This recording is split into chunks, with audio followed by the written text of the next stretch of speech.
আসসালামু আলাইকুম রহমতুল্লাহ। প্রিয় ভিউয়ার্স, আজকে আপনাদের সামনে নিয়ে এসেছি ওয়াশের প্রকারভেদ। ডেনিম ফেব্রিক ওয়াশ করা হয়। তো ওয়াশের যে প্রকার সাধারণত দুই প্রকার, ড্রাই ওয়াশ এবং ওয়েট ওয়াশ।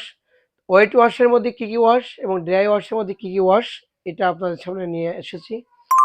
এখানে ওয়েট ওয়াশ অর্থাৎ ওই ওয়েট হচ্ছে ভিজা, মানে পানির ভিতর ভিজায় ভিজায় যে ওয়াশটা করা হয় সেই ওয়াশগুলো হচ্ছে এখানে নর্মাল ওয়াশ, অর্থাৎ যেটাকে বলা হয় গার্মেন্টস ওয়াশ, সাধারণভাবে একটা ওয়াশ।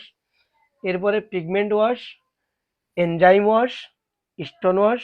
এই স্টোন ওয়াশ মানে এই স্টোন অর্থ হচ্ছে পাথর, অর্থাৎ পাথর দিয়ে ওয়াশ করা হয়।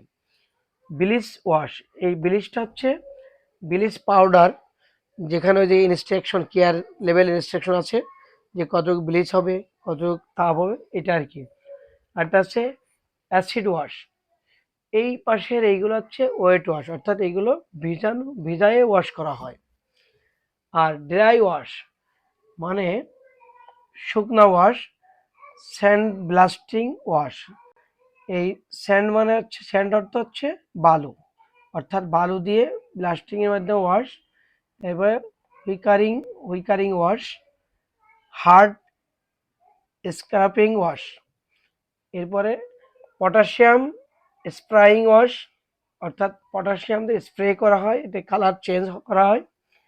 এরপরে destroying wash, bleach stone wash, bleach stone wash.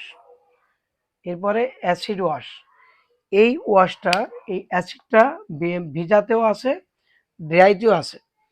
তো এটা হচ্ছে ভিজানো অবস্থায়, এটা শুকনো অবস্থায়। তো ডেনিমের ওয়াশ সাধারণত এই দুই উপায়ে করা হয়। এই ছিল আজকের ডেনিমের ওয়াশ প্রোগ্রাম বা ওয়াশের প্রকারভেদ নিয়ে আলোচনা।